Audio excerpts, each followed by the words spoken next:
between the Indianapolis Colts and the Philadelphia Eagles. With Charles Davis, I'm Brandon Gaudin. And Charles, you look at this Eagles team as they interplay here.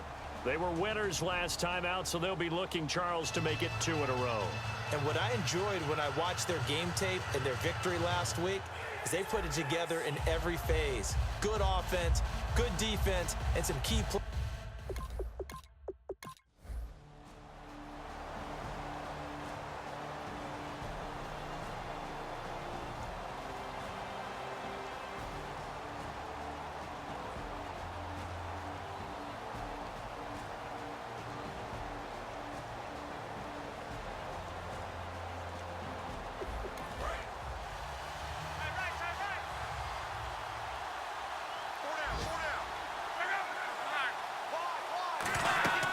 They'll run it now out of the gun. And he's going to fight his way forward here for a modest gain. It's a pickup of 4, and it'll bring up 2nd down. Not a run that you're going to write home about, but still a good first down run. That's what an offense calls staying on schedule. 3 to 4 yards on first down, you're set up very well for the rest of the drive. And they'll try the ground game here with the running back. And he is going to lose yardage here. He lost 2 there, and it's 3rd down. Brandon, that play ended so fast, it's almost as if the quarterback handed it to the runner, and the tackler was there right away for a loss of yardage. 8th play of the drive forthcoming, and they need 8 yards on 3rd down. 1 receiver left, 2 to the right. Back to throw, Love. And he couldn't hang on to it through the contact. Incomplete. Looked like they had an opportunity for a big play across the middle, but he didn't have the concentration or the focus necessary and dropped it before he could haul it in.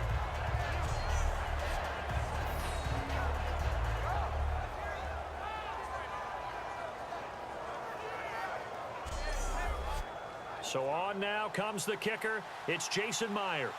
This to break our 4th quarter tie.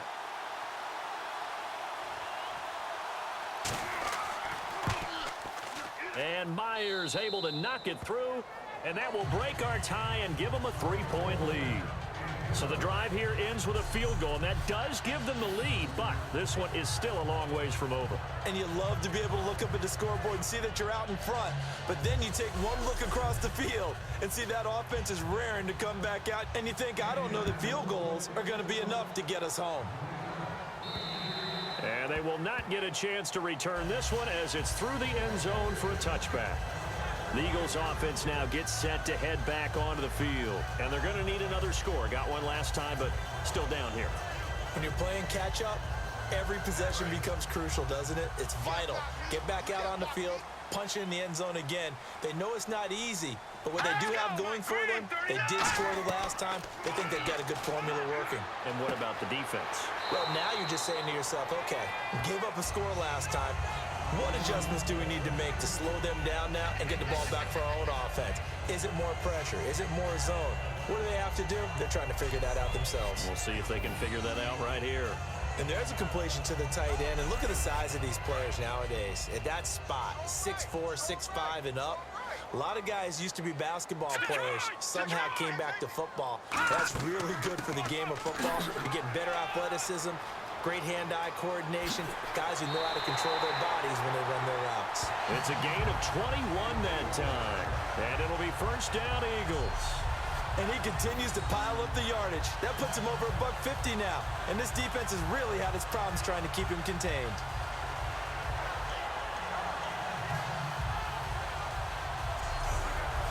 And now a 1st down following that long gain. Here we go. 3-19. Wentz now on 1st down. Ertz has it left side. A gain of 6 there on 1st. And he's the epitome of what we call the move tight end. A guy that you can line up anywhere. In the slot, out wide, in tight. Doesn't really matter because he has such great skills. You want to utilize him in all aspects of your passing offense. And there he was in the slot for the catch. On play action, it's Wentz. Surveying the field. Looking deep downfield. And it's knocked away Jordan Matthews, the one he was looking for. And now it's third down. Well, they decided to air it out a little bit on that play, take a shot downfield, but the coverage was really nice, able to get a hand in and tip it away. Throwing is Wentz. Now they go screen. It's complete. And he's able to get the first before he's taken down at the 36. 5 yards on the play there as the drive will continue. Let's give a little credit there. The offensive play caller sensed that the screen pass was available. Whenever you're getting a lot of heavy pressure towards your quarterback, that's when you're thinking about running the screen and using that pressure against the defense.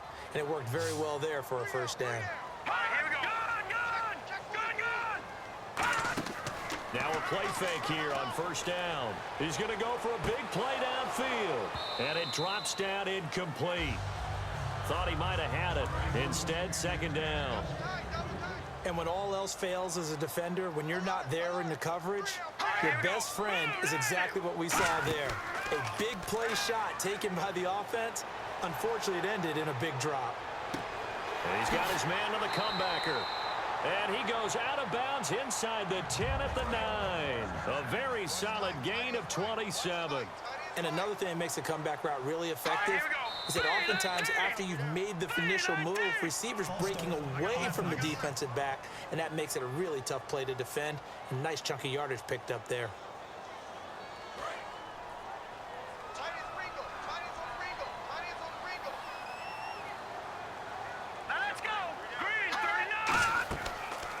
Here's the option going right.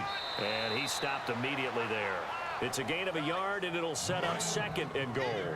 And the 8th play on this drive coming up. Anytime you decide to use your quarterback as a runner, most of the time when you design a play, you're expected to break a little bit bigger than this one, because when you run him on short gains, your risk-reward and him taking hits, I'm not sure that's the payoff they were looking for. And he'll slide down to avoid the tackle. It'll be a pickup of 10 yards. And that'll make it third and goal. From the 3 now, here they come on third and goal. Here we go now. Green 39. Green 39. They'll run it now out of the gun. And this one will wind up with him losing yardage back to the 4-yard line. A loss of a yard, and it brings up 4th. Brandon, my evil, reckless brother's on my shoulder screaming, go for it, but I just knocked him off. You can't do that here. Field goal's a chip shot. Take the points. No way you can let this possession end without getting some points.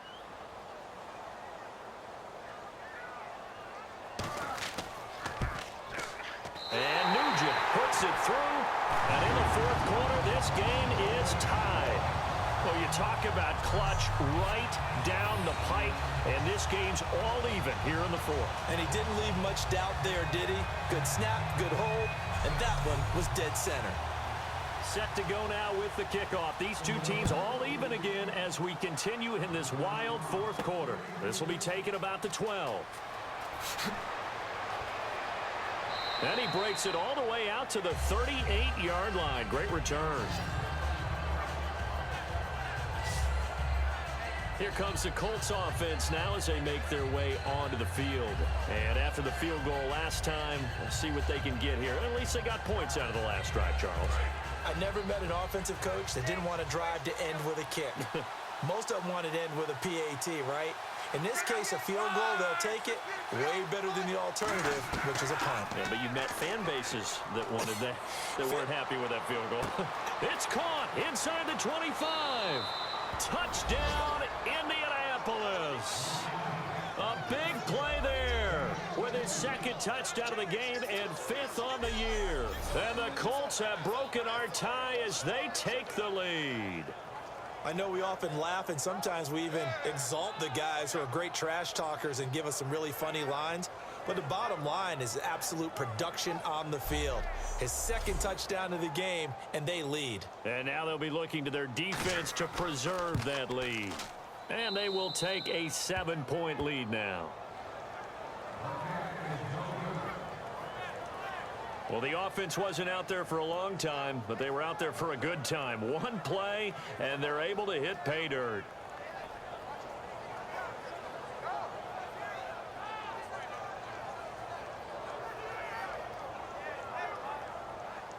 Now after the touchdown, here's Pat McAfee to kick. And that'll carry over the back line of the end zone for a touchback. Philadelphia getting set to take the field. And they had 3 points last time, but they didn't want 3 points because they were well within range of scoring a touchdown. We'll see if they can do better now. I'm with you on that one. Let's just go ahead and be frank about the whole thing. The only one happy about the three-point... The kicker. Exactly. He put it through the post. That's going to help him in contract time. But that offense, they're thinking, let's get in the end zone this time. I don't know if that helped him in contract time. You could have kicked that one through. I don't know about that. Toe bash. I don't know about toe bashed it. Super toe. It's a loss of 2 there, bringing up second down. Really good defensive effort. They were all over that little swing pass out to the right side before lost yardage. Terrific read, better execution, and done with a lot of enthusiasm, wasn't it? Absolutely. They saw it all the way, ran to the football, and caused a nice play for lost yardage. Toward the sideline, and look at that catch. Dragging the toes, and that's going to be a first down. Well done. As if he didn't have enough to think about on that route, the comeback route, coming back to the football and catching it, decided to make sure he toe-tapped and kept himself in bounds. And that was spectacular, but on the comeback route, maybe a little easier to deal with the sideline since you've got better vision of it. I think that's a great point because you should know exactly where you're going and know how much space you have and make sure you get your feet down. But yeah, coming back to the football, I like it. Good vision.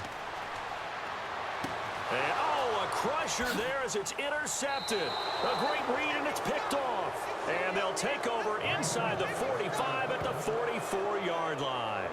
That was a really nice interception. I think it illustrates the differences between playing man and playing zone. When you're in man, all you're focused on is the receiver in front of you. But when you're in zone, you're allowed to read the quarterback's eyes and go to the ball. That's exactly what happened on that play. We focus our attention now on the Eagles' defense. And a touchdown given up the last time they were out there, so maybe need to refocus a little bit. And make sure that they don't start finger-pointing with each other, because oftentimes when a touchdown's given up, you say, okay, where did that happen? Who broke down? Who gave it up? Instead, just go back out there, be a unit again, and try and play a little bit better. Yeah, see if they can play a little bit better on this drive. After the interception, it's Luck. Wide open receiver complete. And they're able to get this one past the 30 down to the 25. Time for a break. We're back to see what happens after this.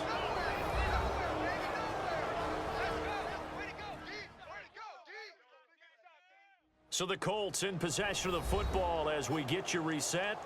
They've got a 1st and 10 as they look to try and finish this one off. Looks like the defense in press coverage here.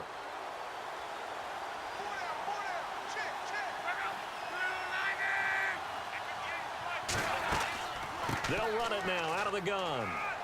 And able to push it. Now the Eagles going to signal for a timeout. It's just their first. They've got 2 more to use here in the final stages.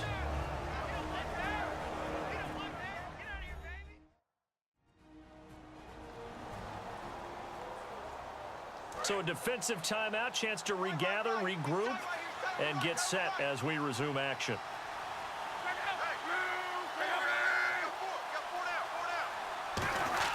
Throwing now, Luck. And he just chucked that one out of bounds, out of everyone's reach. Maybe a wise call not to take a sack in this part of the field. It brings up 3rd down. Not too many things get to a quarterback of this magnitude, but I think it's safe to say that pressure can get to any quarterback. Now, he's obviously a great franchise quarterback, but felt the pressure, threw it incomplete. They'll give it to him right up the gut. And the Eagles are going to go ahead and take another timeout. That'll leave them with just 1 remaining in this 4th quarter of play.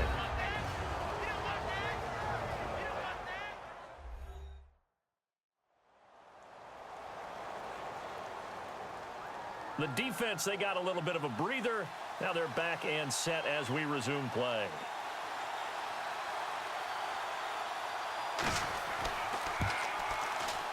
And Myers able to knock it through, and that will push the lead up to